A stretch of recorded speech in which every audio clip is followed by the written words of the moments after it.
That was the Loman fire. It was one of the first mega fires. By modern standards, it's actually not even all that large, but it put up a mushroom cloud.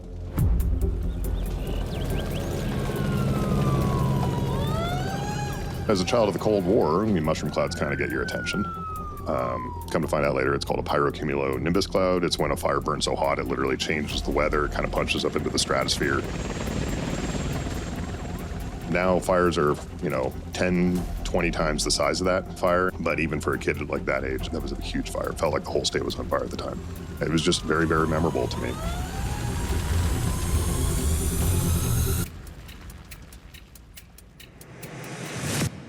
It was 1989, and Mike Smith was only 9 years old. But the fire that burned at least 46,000 acres of forest in central Idaho has stayed with him deep into his adulthood. So much so that it ultimately informed his career. Ultimately, that is, because as a young man, his life took off in a very different direction.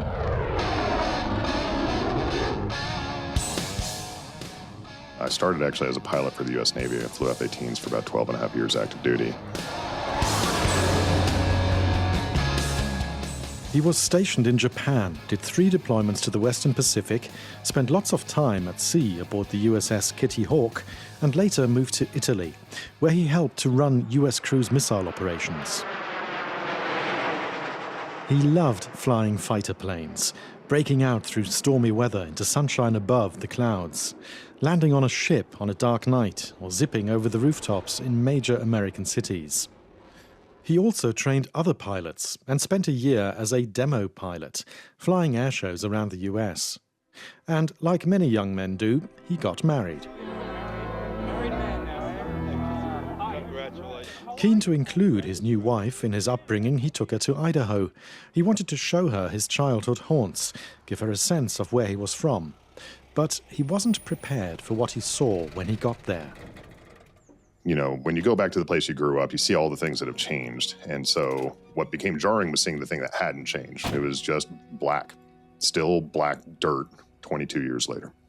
The landscape he knew so well from a childhood of backpacking, hiking with his grandparents, and even building a home with his father, had not recovered from the devastating Loman fire he'd seen as a boy. Seeing the charred remains really got to him. So he made a radical decision. I decided I was going to go leave the Navy to go do something about that. So I started a company focused on post-fire reforestation for carbon offset production, which is a real hard turn out of the Navy. It was 2014. Equipped with some knowledge of carbon markets and emboldened by what he calls a fighter pilot's arrogance and entrepreneur's naivety, he ended up planting a couple of million trees.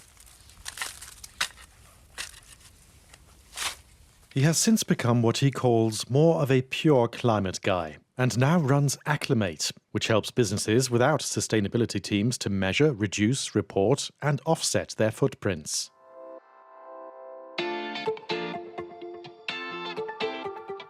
Hi, everyone, and welcome again to The Climate Dad, the podcast where we talk about and explain the news and science of climate He's also become a father to 2 kids, and for a while he was bringing it all together by hosting a now-shuttered podcast called Climate Dad. These are interesting times, but they're times of great import in some ways. You could say. And so within my own company, nobody on my staff originally was like a climate person. What they said is that kind of like what a parent does with their child, which is you take something that's scary and complex and you make it a little less scary and a little less complex. And you help them to kind of understand the world. And my staff said I had that vibe. I was the climate dad to them. He'd understood the importance of talking to non-climate people in ways that don't make them feel stupid, or as if they are to blame for the storms, floods and droughts linked to the rising temperatures caused by burning fossil fuels. In his podcast, he looked at things like pets, insurance, mining, and mindset in connection with climate. And though he wasn't aiming to exclusively reach men, they were certainly a part of his thinking. One, if there's a chance that I can make other people feel a little bit more comfortable about what's going on, a little less confused about what's going on, just regardless of gender, I'm in. I want people to be able to access the information without having to be overwhelmed by it. I also think the climate movement is in many ways led by women, which is something I have zero problem with. But I do think there's a missed opportunity in being able to bring a few more men into the cause. And so speaking man to man, I think that can be of value. Welcome to Living Planet. I'm Neil King, and in this week's episode, we're looking at what is sometimes called the green gender gap. That's the idea that women are more likely to care about the climate crisis and its impact than men. Mounting research claims men are less climate concerned. So how does it all hang together?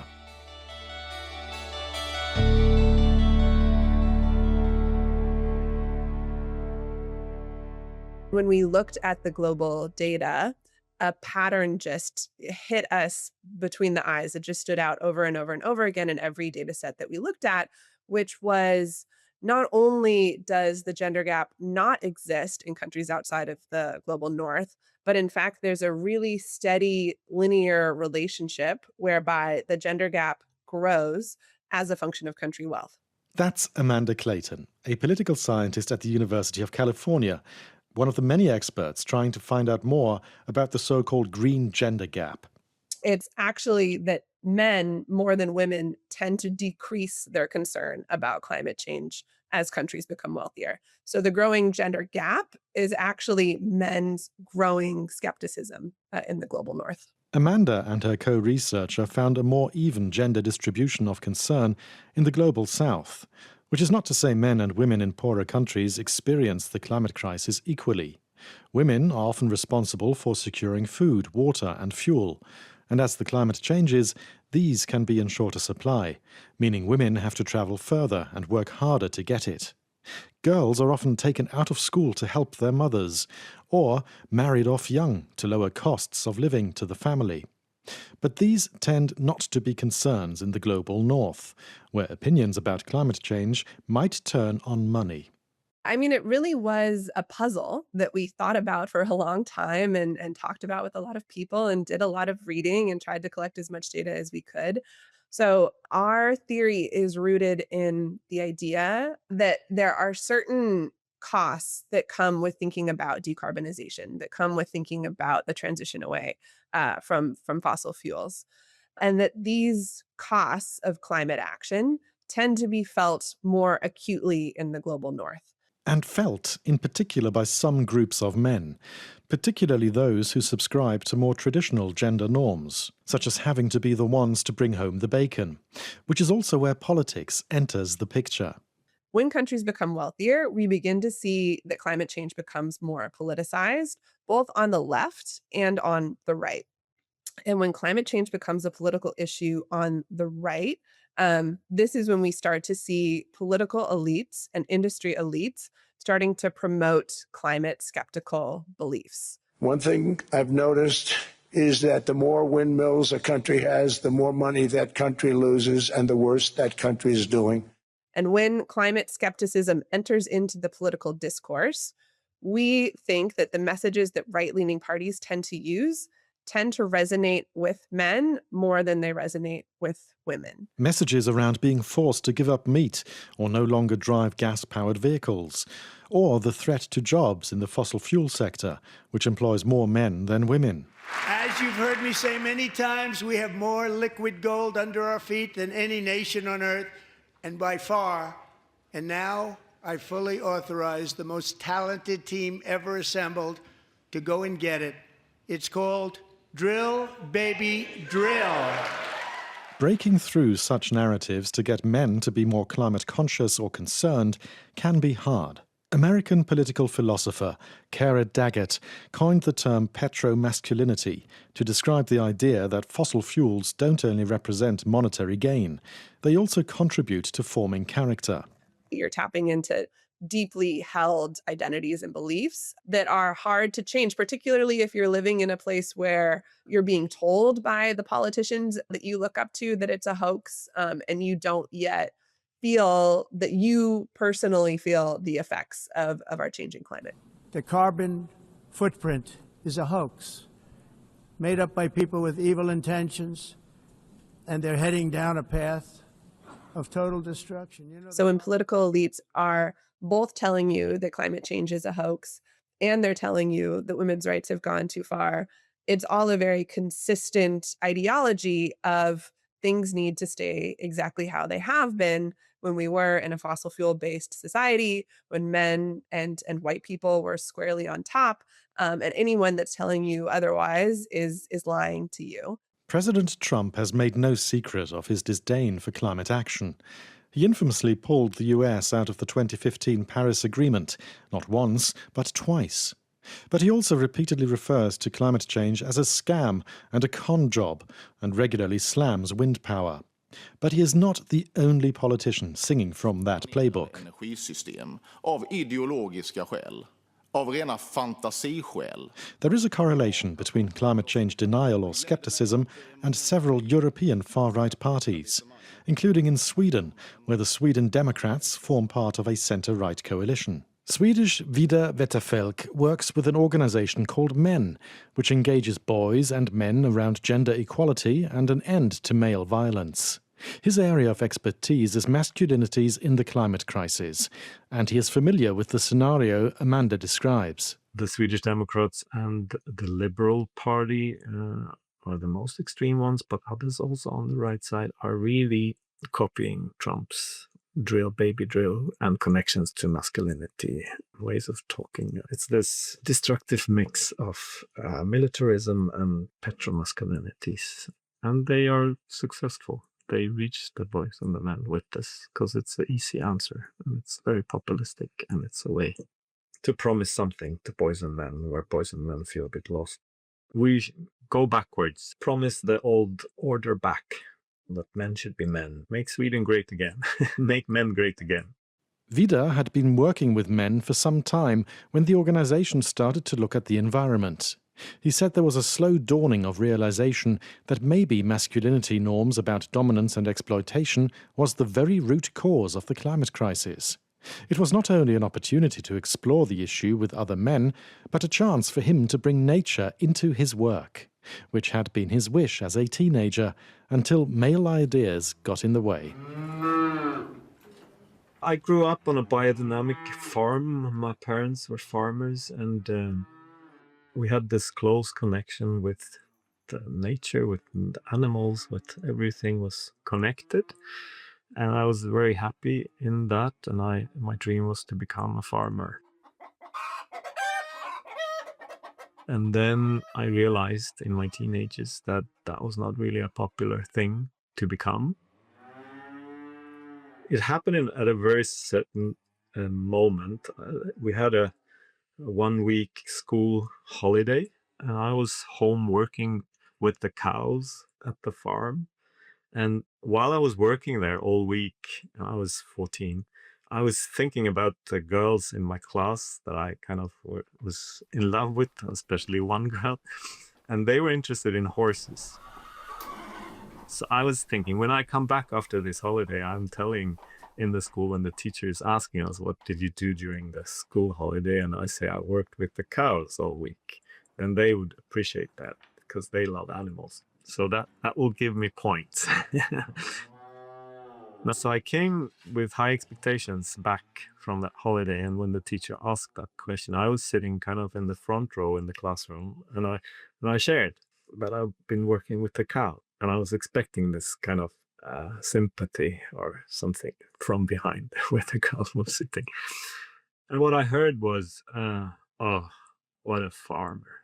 And at that moment, I killed that dream inside myself. So it was not that I was thinking about all the machines and like that kind of farmer masculinity thing, but it was the care, the presence with the animals and with nature that I expected the girls to appreciate.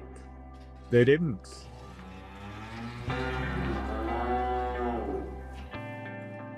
I realized I should do something else in order to be kind of real man, attractive. I shut that dream down, and that was very painful, and it's crazy because I kind of killed one of the most beautiful parts of me that I've been missing since then.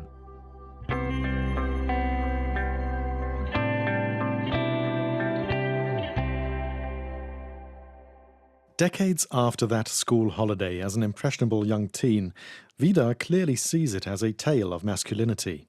It's a story about how masculinity norms works. how so many boys and men block the connection and the care and those kind of soft and the strong parts of us as humans. How those norms influence male engagement with climate is something Michael Hazelhoon, Associate Professor of Management at the University of California, Riverside, has been looking into. I think a lot of the focus has been on, why are women more concerned? And there's been less of a question about, well, why are men less concerned?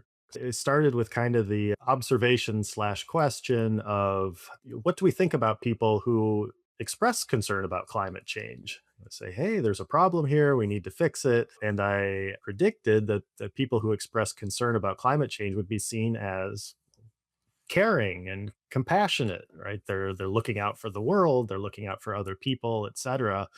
And which sounds like a great thing, but if you're a man and you're feeling like your masculinity is threatened in some way, you want to prove to others that you're a manly man, well, appearing caring and compassionate isn't such a good thing. It makes you look a little more feminine maybe than you'd like to look. So with that premise, I predicted that men who are really concerned about being a manly man, those guys are going to be the ones who are less likely to say, yeah, there's a problem that needs to be fixed with the climate. And that's exactly what he found. One study revealed men who express concern about climate change are seen as caring and compassionate. And 3 others found a link between climate change concerns and perceived threats to masculinity.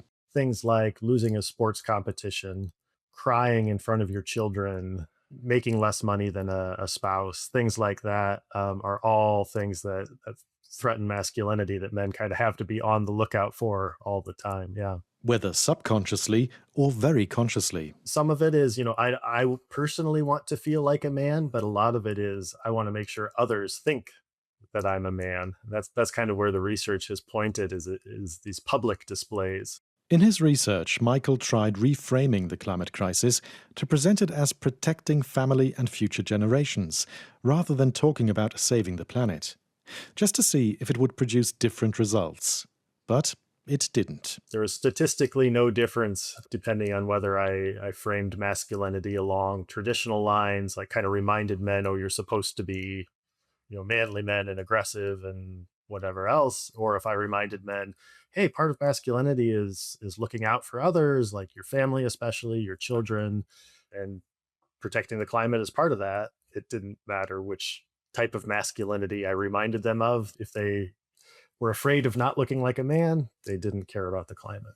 What his research could not reveal was whether deep down there is a concern about the climate crisis that some men are not willing to reveal to themselves, let alone anyone else. One possibility is that men who are concerned about their masculinity genuinely aren't concerned about climate change. They don't believe in it. Another possibility is, yeah, there's a problem here, something's wrong, but I don't want to say that there's something wrong because then I'm going to look like I'm caring and compassionate. So even though these surveys are completely anonymous, certainly I'm never going to know who these men are who are taking my studies.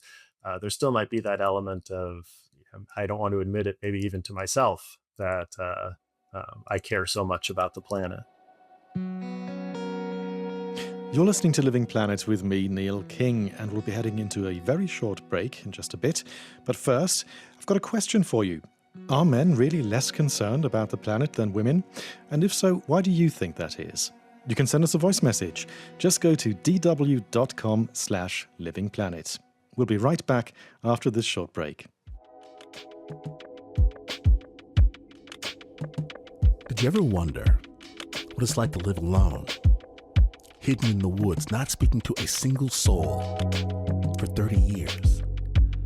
Or wander the desert, uncover a hidden well, and dive to the bottom of the deepest water hole for 2,000 miles. The Snap Judgment Podcast takes you there with amazing stories told by the people who live them, with an original soundscape that drops you directly into their shoes. Snap Judgment. Listen and subscribe wherever you get your podcasts.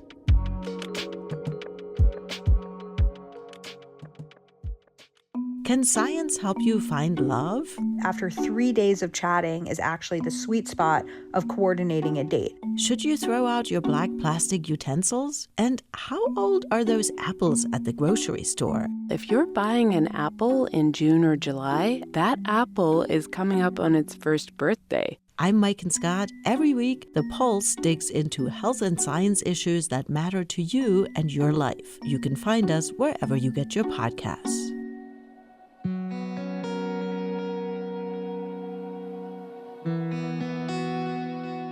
Men burying their worries is something Vidar Wetterfelk has become very familiar with. He works with groups of men who struggle to freely acknowledge their own thoughts and feelings about what is happening to the world. The idea is that participants listen to each other, as in really listen. Each person can talk for a certain time, and nobody is allowed to interrupt or ask questions. Masculinity norms and patriarchal structures are disconnecting us. So we are looking at different ways to connect, and because that's where care comes.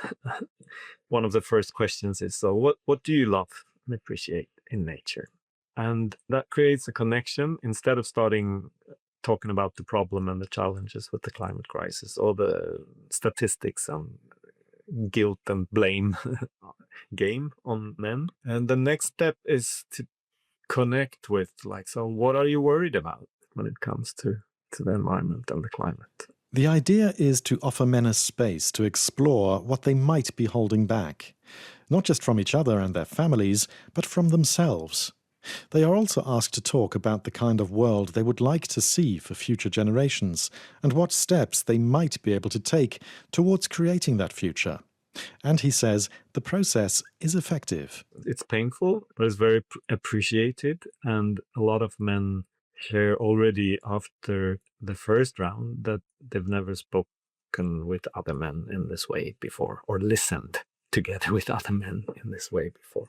It's a way to get organized and to find others who are already working on creating that sustainable and just world.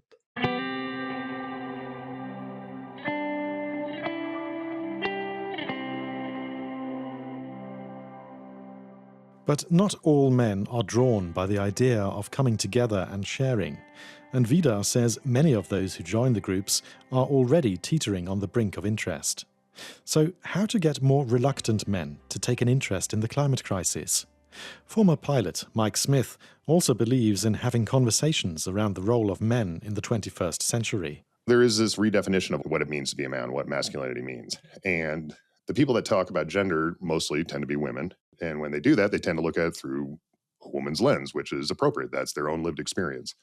But what their idea of what a man needs to be and what a man's idea of what a man needs to be are very different. Like most people, what they really need is a sense of purpose and drive and mission.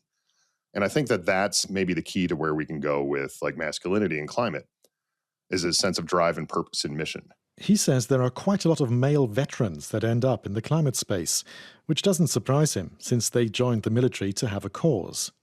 That has not gone away just because they are no longer in uniform. And personally, he finds it can be influential when talking to men who are less interested in climate. So one thing, ex-fighter pilot, nobody ever gets to take my man card away. I just get to lay that on the table whenever, right? And so that gives me a little bit of room to maneuver when I'm talking about things that may be a little bit more traditionally coded as feminine. Because his work brings him into contact with customers who are new to climate thinking, he gets to play that card. But he says he has the sense that most people already care about the planet, even if it's not their top priority. That assessment chimes with US public opinion surveys, showing almost 2/3 of Americans are concerned about climate. Even more are worried it will impact future generations. Mike believes positive lived experience is one way to get men engaged. We are now in the place where climate needs to become mass adopted. And I think that starts to look in the realm more of business and maybe civic institutions rather than at the national level. We can build a new world and it can be one that's awesome, right? And I think the idea of building also kind of resonates a little bit with men. He recalls how installing solar panels at his home and investing in EVs shifted his thinking around his family's energy use. Actually, I don't want to consume more energy than what I'm producing. We just bought our second EV, so we're now a fully EV family, which means that we have to take it on road trips a little bit. I'm driving slower. Why? Because it is more energy efficient. In a gas car, it would have been fuel efficiency, and I would have just blown past it because, like, whatever. But now, like, that I'm thinking about it, and it's like, how can I extend my range and do this a little bit more, have fewer stops?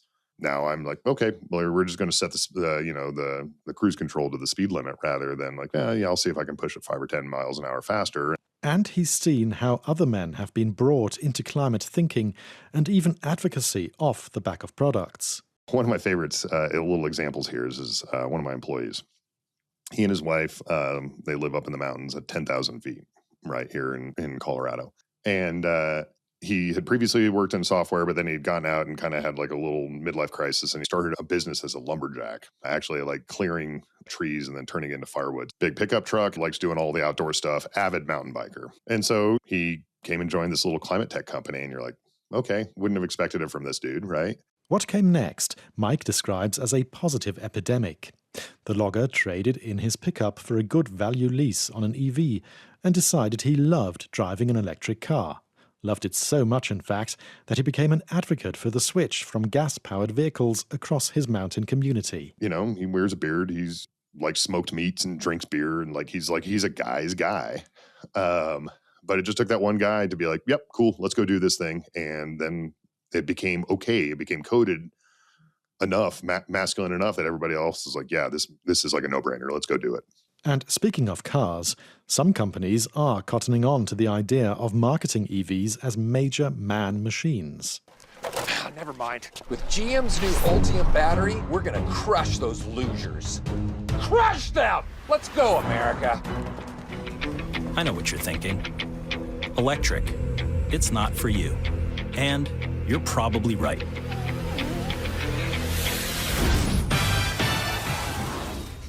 It's rare that you have a vehicle that's this big, that's this powerful, be this quiet.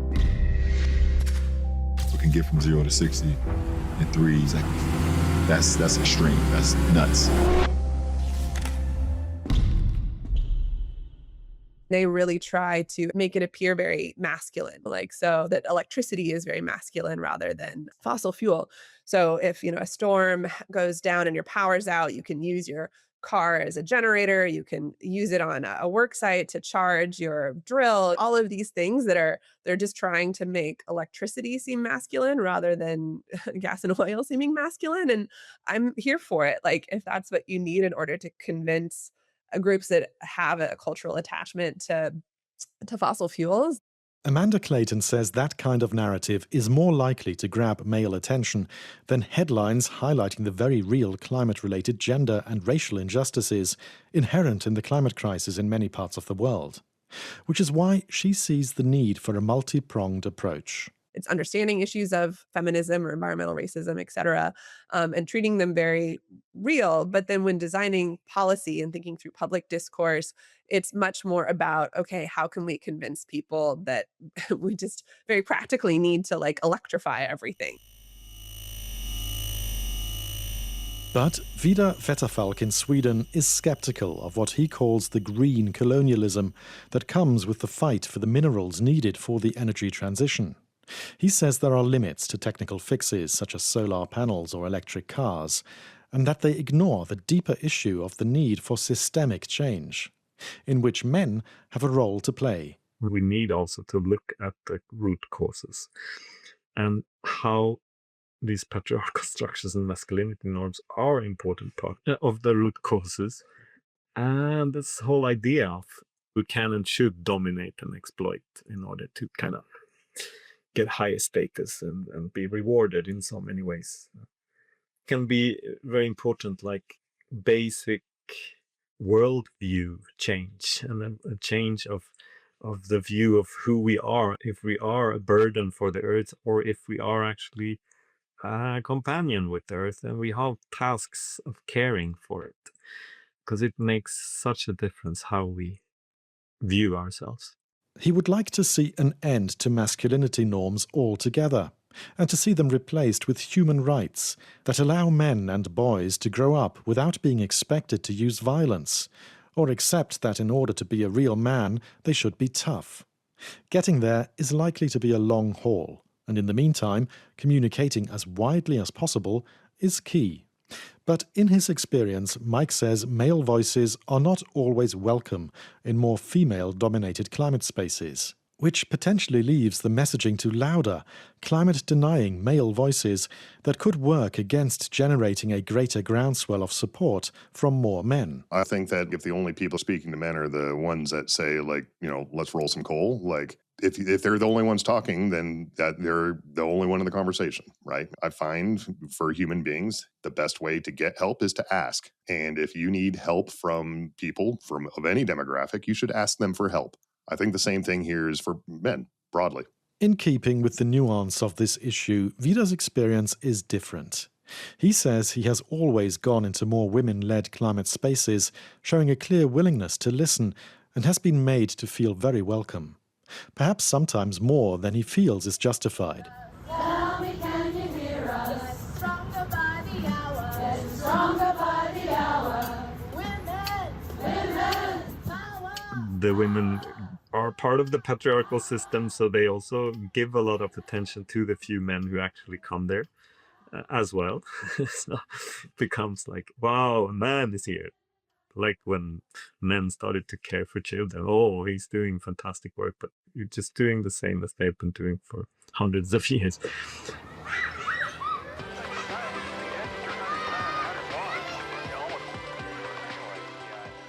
And perhaps this is a good moment to mention children. Since the work that both men now do is informed by early experiences, how important is it to appeal to the young? Vida cites climate-active youth effectively asking their fathers to change their behaviours. And for Mike, home life offers plenty of opportunities to get conversations started with his son and his daughter. I tend to talk about my own experience, and then I think I'm trying to model masculinity, both to my daughter, who I have no idea what her gender preference is yet because she's prepubescent. Chances are she's probably going to be hanging out with men. I want her to make sure that she understands how a man is supposed to behave. My son is definitely going to be a man, and so I also want him to understand how a man is supposed to behave. I feel like part of my fatherly duty is to challenge both of my children into what a man should look like and to protect and appreciate the outdoors.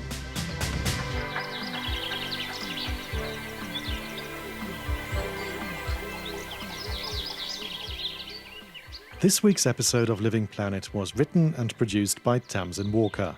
It was edited and presented by me, Neil King. My sound engineers were Luzi Krupp and Jürgen Kuhn. What did you think of this episode? Please do let us know. Just go to dw.com/livingplanet and leave a voice message.